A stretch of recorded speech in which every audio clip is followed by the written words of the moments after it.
Hi, Marcia here again, and welcome back to our series, the Candid Conversations and Business Tips. So as you know, we took a break for elections because we know that you were quite distracted, but we're back again because we still need to continue our learning. And so our session today is going to be on the art of delegation.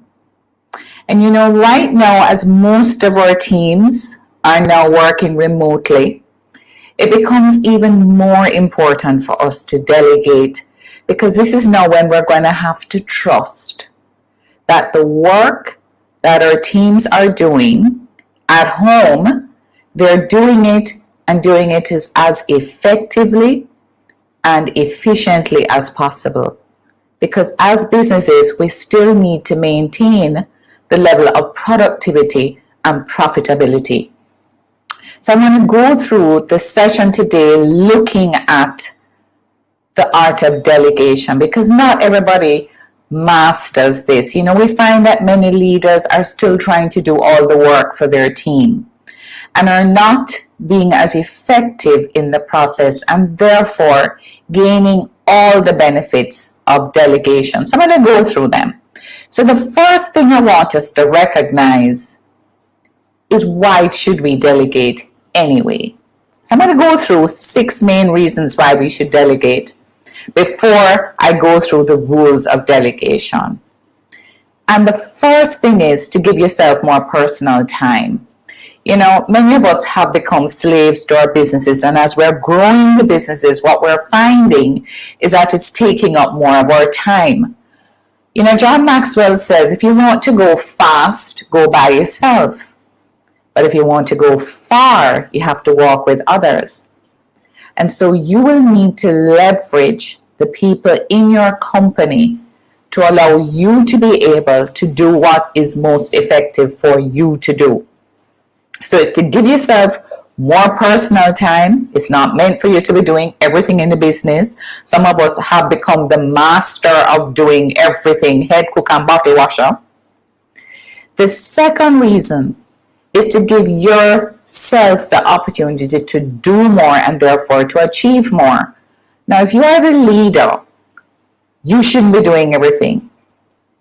See, when we coach our clients, we work with them first to look at what is it that they're doing on a day-to-day basis. And then once we've gotten a list of that, we then look at what are the things that we can take off of their plate that is not something that they're required to do. So it gives them more time to be able to focus on the growth of the business, on strategic planning, on leading and developing their people. So it allows you to be able to do more and achieve more from the business perspective, and as well in your life. And therefore it allows you to be able to grow the business more effectively. The other reasons are, the first set of reasons I just gave you was about the benefit to you. And that's what most people think of delegation as being, there's a benefit to me. But I want you to understand that if you are leading a team, leadership is influence, and part of what you have to do in order to leverage people is to educate them and help them to develop to their greatest potential.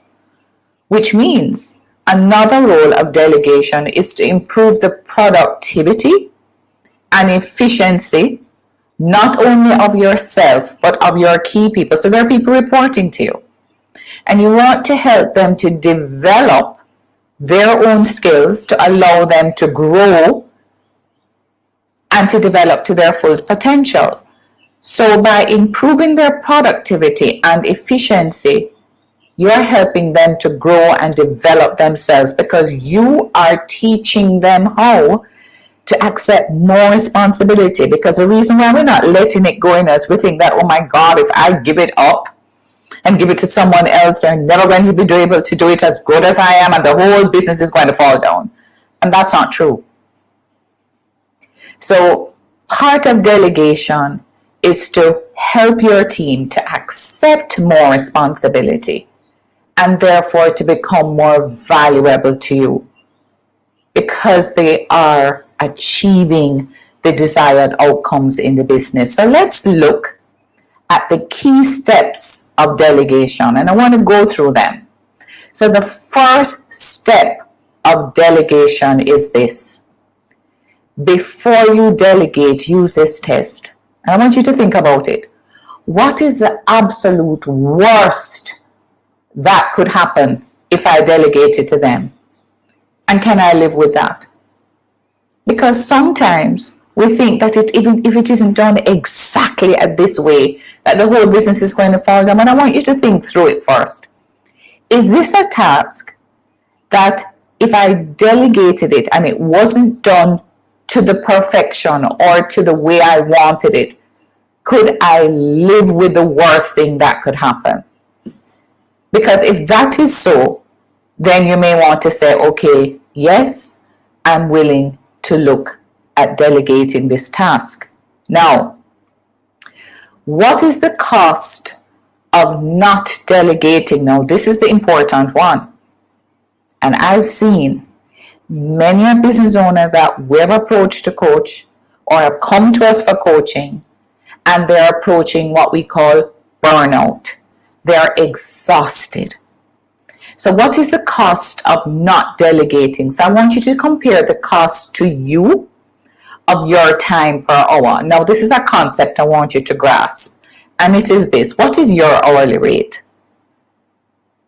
And I want you to sit down and think about it. What is the salary, if you're paying yourself one, that you want to earn and to pay yourself in a year, and then work that back to what would that be in terms of per hour?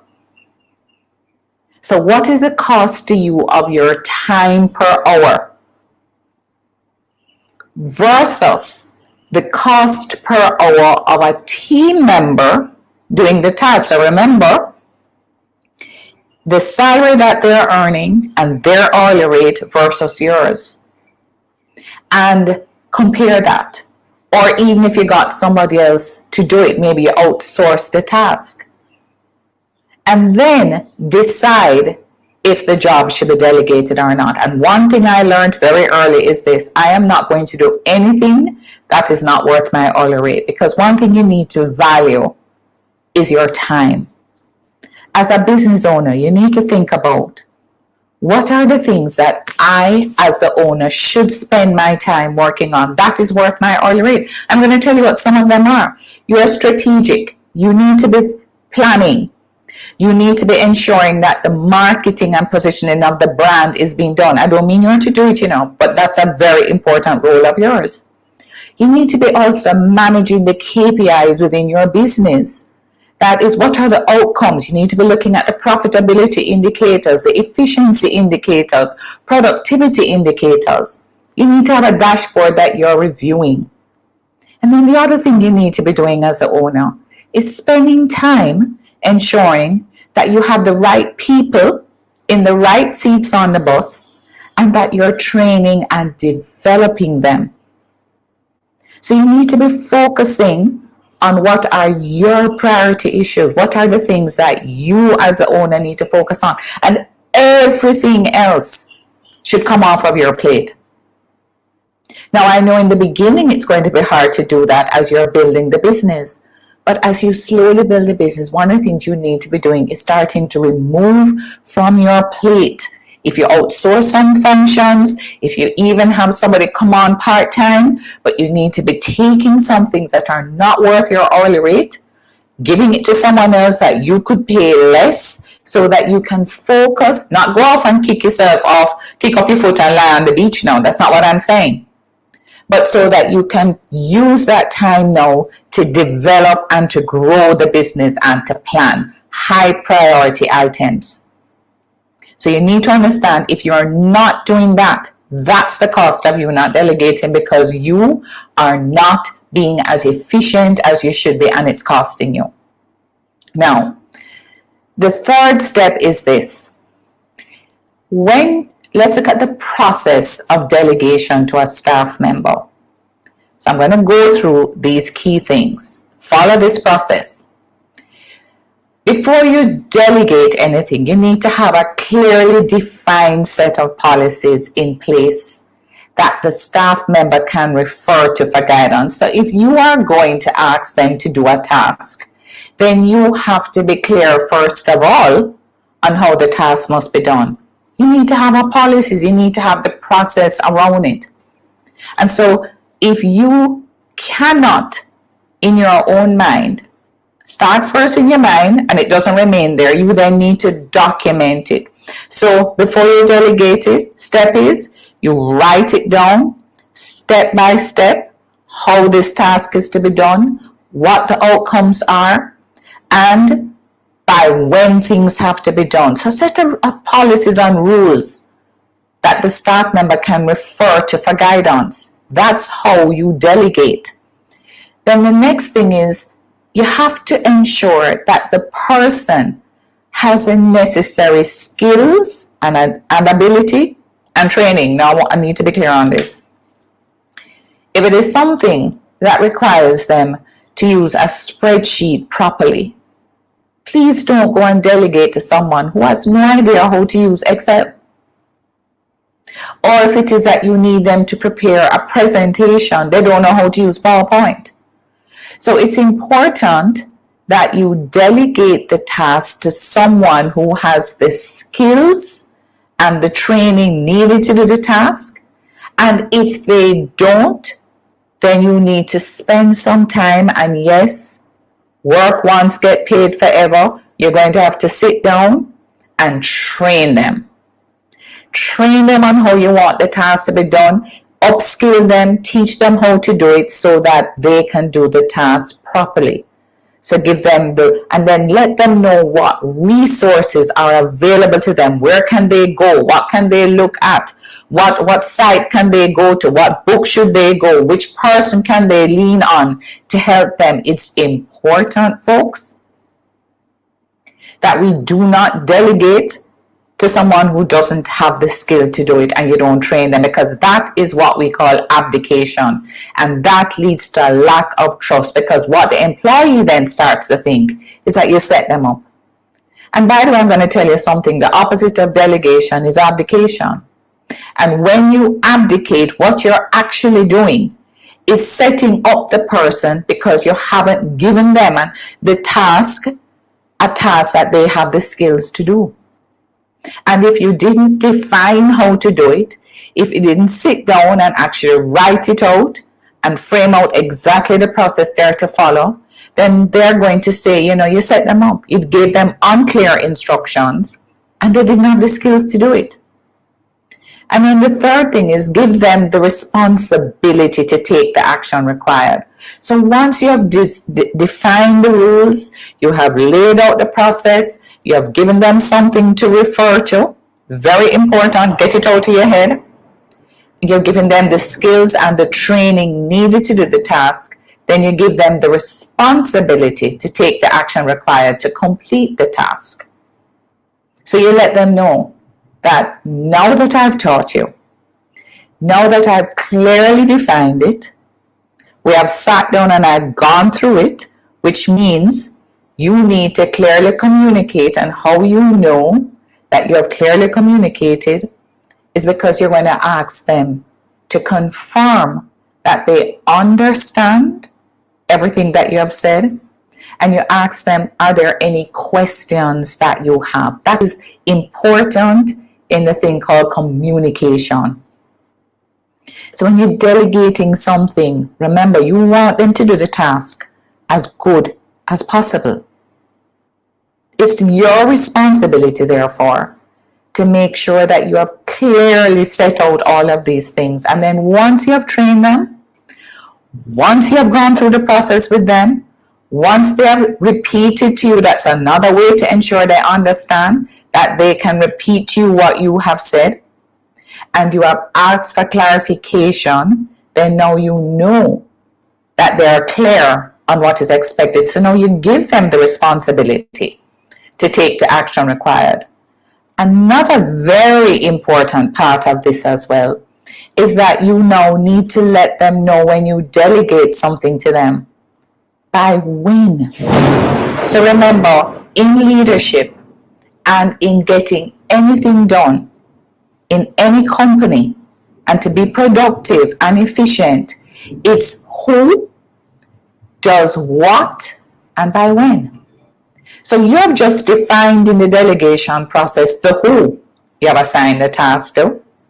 You have told them what is the task that needs to be done and how it is to be done. So the next thing is by when.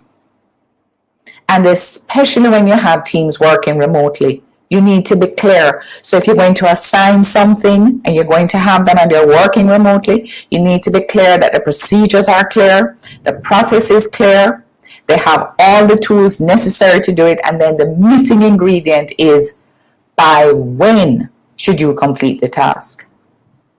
Importantly as well, is give them a clear picture of the outcome you want. So at the end of the task, what should it look like?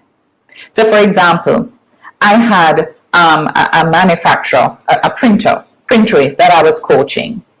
And they got in some team members who, because they were under severe pressure to turn a job out, they had to quickly hire some people in and had to teach them how to do the task very quickly. Now, these were not as educated people as you would like, as a regular team workers. But guess what? They needed them to complete the job. So what they also had to make very clear to them is that how will the completed job look? So they actually prepared in advance. So they sat with the person, created one of the products that they were going to assemble in the fabrication department, so that at the end of it, the person had what does a completed product look like. So that when they were to repeat the task, they could then look back at the finished product to ensure, does my product look like this one? Now that's in manufacturing, but it's the same thing in any task, in a service, whatever. You need to give them a clear picture of the outcome that you want. If it is a cash flow forecast, it must be clear that at the end of the 13 weeks in the forecast period, you're able to see clearly what our position is. Whatever the outcome is, you have to give them a clear picture of that. And then give them feedback so they know if they're producing what you want, which means part of the process is, folks, that in addition to the time frame, in addition to letting them have a clear picture of what outcome you want, you need to have check-ins. So folks, if you assign somebody a task and you said it's due next week Tuesday or next week Friday, the deadline is next week Friday, you have to have this. Do not wait until next week Friday to then go and check on the day that it is due if it was done correctly. You have assigned it to somebody new.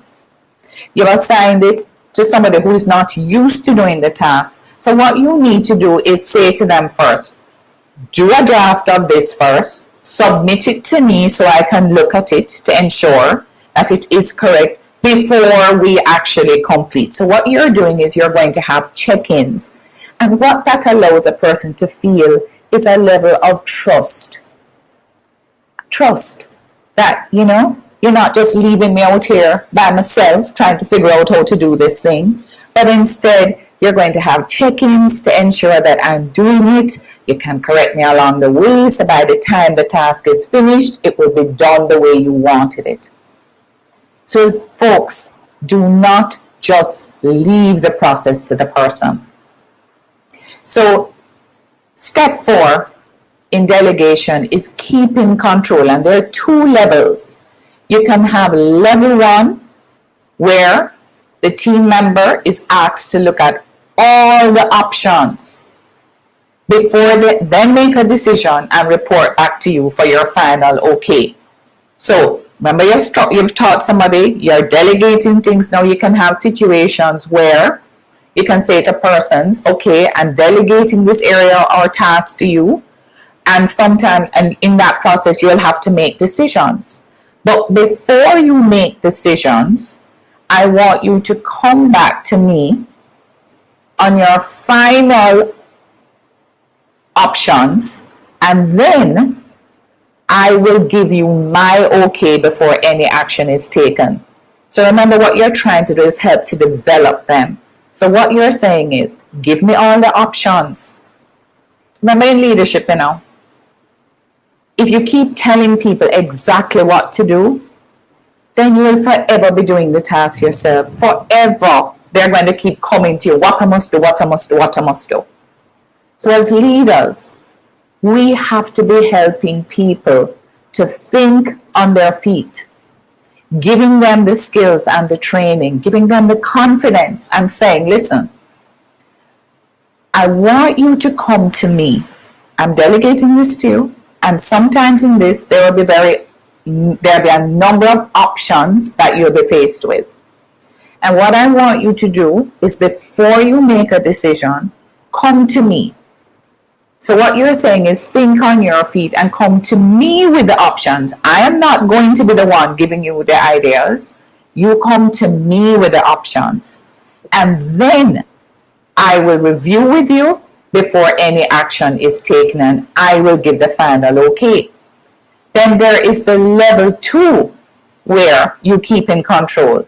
And this is where the team member is asked to do as above, as you have outlined it to them, take the action, and then report back the results of the action for review by you. Now you recognize on this level 2 now, you're displaying way more confidence, and you may have to decide that this may be something that you're doing with someone who is at a higher level. So you'll have different levels. So level 2 is somebody who within an organization, you can say, okay, I'm going to give you the authority to make the decisions and then just report back to me the results of the action for review by you. So what were the results of the action that you took? That's a level 2. And then you have level 1 where you're saying, no, you don't make the decisions. However, give me the options that you see possible. Let's discuss it and I will make the decision. And that is where you will need to assess the team member to determine where they're at. Now I want to look at a very important thing, and that is abdication versus delegation. So this first column here is all about delegation. And the second one here is abdication. Now, a lot of times what's happening is that most people are abdicating if you don't follow the process I said before. So let's look at why it is important to delegate versus abdicating. Having outlined everything I said, when you delegate, folks, you're building trust and respect because you gave them clear instructions. You gave them all the resources that they needed, which included the tools, the training, and the leadership in that process. You gave them the time frame by when it was due, so you don't come back and say, oh my gosh, it was due next week, but you never told me it was due next week. So with delegation, if you follow the rules I said before, then you build more trust and respect. However, if you abdicate by asking someone to do a task that you have not outlined, you have not clearly told them how and what the outcomes are, by when you want it, and you have given it to someone who does not have the skills necessary, and you did not ask them for clarification or that they understood what you had said. What that leads to is distrust, because they say you set them up, and lack of respect, because you keep doing this to them. And then you blame them when it is not done correctly, and then you take the job back in a huff. What else does delegation, if done correctly, it leads to greater communication. With delegation in the way I spoke, you notice there's a lot of communication with the person. All those areas, and the person is allowed to ask questions and to seek clarification. But with abdication, where some people just leave the task to the person with no communication in there, no clarification, then abdication leads to very little communication. I'm going to say to you, there are 3 things that we find is an issue anytime we step in to coach a client. The three areas are, and I can close my eyes, for the last 10 years, these have been the three areas that people always have an issue with. The first one is respect. You don't respect me. Because if you respected me, you would not treat me this way and set me up. Secondly, teamwork and communication. So respect, teamwork, and communication. And communication usually it comes in this order. Respect, communication, and teamwork are the issues. And it's because we seem to think that people can read our minds. And they can't. And let me tell you something. One thing I've learned in leadership is repetition is important. You need to keep hearing yourself saying things over and over again, especially the vision and mission of the business. People need to be clear on why they're there and what they're supposed to do and what are we all working together to achieve. Communication is important. Because the bigger you grow a business is the more you're going to have to delegate. And let me tell you something too. Not just to the leaders below you, but they're also going to have to learn how to delegate to the people below them. Because the bigger an organization gets, is the greater the depth of the structure and the more communication needs to occur. So you need to start it from now.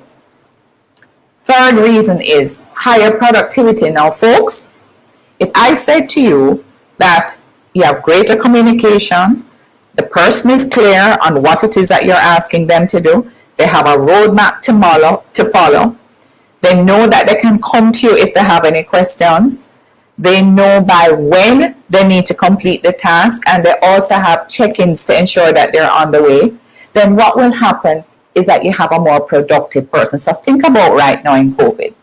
You have people working at home who are used to working in an office, maybe with the support of other team members, tools that they could easily access. You're going to have to practice more delegation now, spending more time defining the way things are to be done. So that when people are on their own, as they are now at home, that they're productive because they have a system to follow. I had a team member who left and handed over to another team member. And what she actually did was, as a part of the training process, it wasn't just written, there weren't just checklists, she also trained, recorded the training session so that the person could go back and replay the recording of the training session so they were clear. In addition to, especially because it was something that they had to be going through a system, so they were able to see how it was done. So one of the things we have to do in this delegation is to use as many tools and resources as possible. Because one thing you want to make sure is that when that person sits down to do the job, they know how to do it. Because when you abdicate, which is the opposite again, you get low productivity. And why? Because you know what happens? The person goes back to their desk and they're sitting there because they're not really clear on what you said. You didn't really define the task properly. You didn't really say what resources they had. And first of all, I don't even know how to do a formula in Excel. So how am I going to do this task? And so they sit at their desk trying to figure it out. Not sure who they should go to, what resources they have available, and therefore that leads to low productivity. And not only that, let's go to the other one. Jobs are completed on time and more profitable with delegation, because if people are clear on what they're to do, by when and how to do it, then they'll complete the jobs on time and they will be profitable. Because when not, the other issue is jobs are delayed and over budget. Why? Because I have low productivity. Why? Because I'm sitting there trying to figure out how to do it. And it also is delayed because in many instances, I would not have done it correctly, which means I have to do it over again, and I have to do it over again. And if it is something that involves materials, as happens many times in manufacturing companies or in services industries, then what can end up happening is that the job that was priced at a certain amount because you expected the expenses to be here is now no longer as profitable because one, they made errors with the job and had to rework it or spoilage, and then because of time. So remember something, somebody's time is also important. So they spend more time finishing this project. So it is now actually over budget because their costs, the time cost, labor cost on this particular project has now exceeded, and not only that, they're not available to work on the other tasks that they should be completing, all because of abdication. Let's look at delegation again, number 5. When we delegate, so we have trust and respect is one, we have greater communication, there is higher productivity, jobs are completed on time and more profitable. So what do you think the outcome is?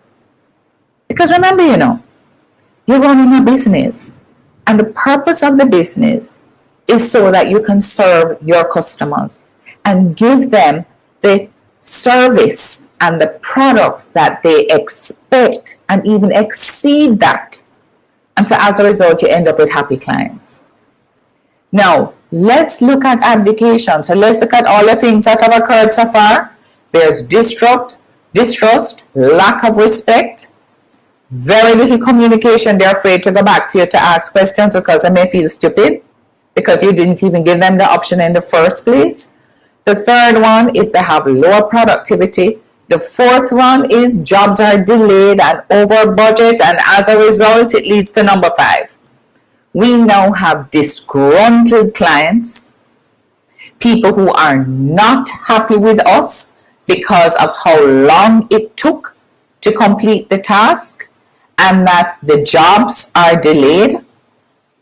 So something that was supposed to have been delivered today, and now have it 2 weeks over the time originally promised. And so now they're unhappy. Now let's look at number 6. So we have build trust, greater communication with delegation, higher productivity, jobs completed on time, happy clients, and then what do we get? Future work. That's why we always say that marketing begins way before the first purchase.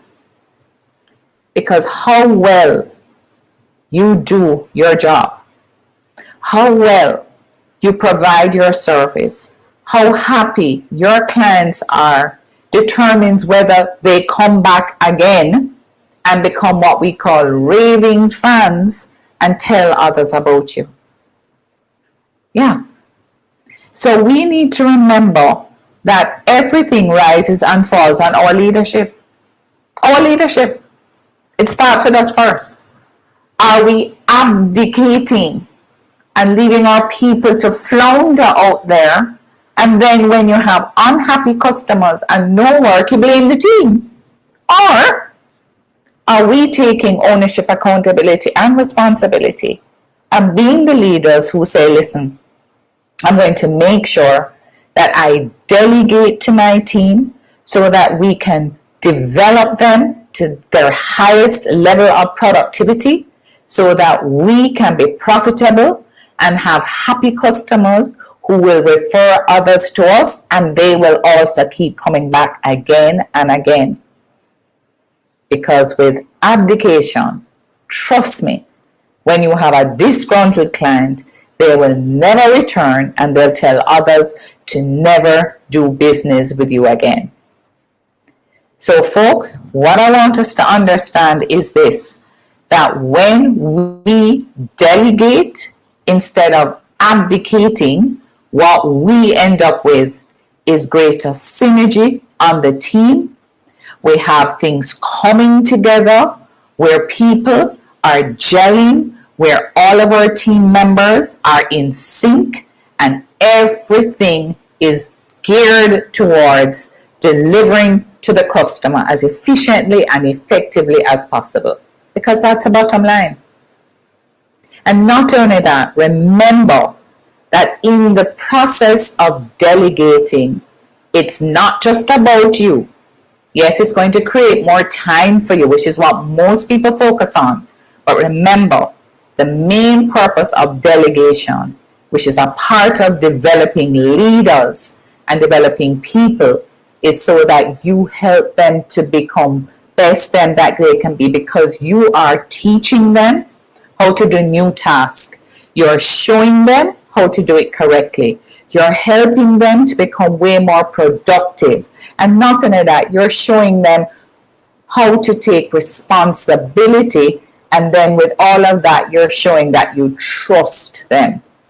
Because if you are going to try to micromanage everything in the organization, you'll not be able to grow. So folks, that's the end of our session today. Now, we would normally have our candid conversation this Thursday. We won't have it this Thursday. Instead, we're going to be having that next week, Thursday. Remember, we have that along with Ian Nita, Arlene Martin from, and their, Ian Nita from the Jamaica Chamber of Commerce, and our Arlene Martin. So we'll start that next week, Thursday, and we'll be continuing with different industries as we continue to try to deal with the challenges of COVID. We have to do this together. So with the Chamber, the Voice of Business, and ActionCOACH, us here saying, Jamaica Abundance through Business Re-Education, we're going to continue to work hand in hand to help Jamaica.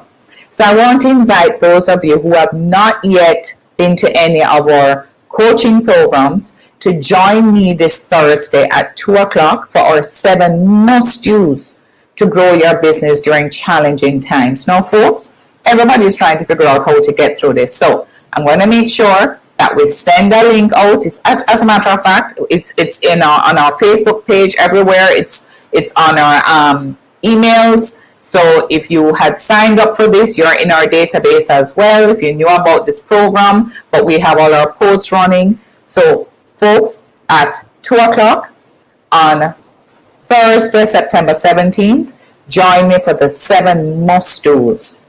The 7 must-dos to grow your business during challenging times. It's not an easy time, and part of that is knowing how to delegate. That's a very important must-do, because you need your team to help you. Companies don't succeed, people do. So see you on Thursday at 2 o'clock. Make sure you sign up for it, register for it, and I will see you on Thursday. All right, so folks, have a great day. Keep safe and healthy till I meet with you again next week, Tuesday, for our next business tip. All right, take care. Bye-bye.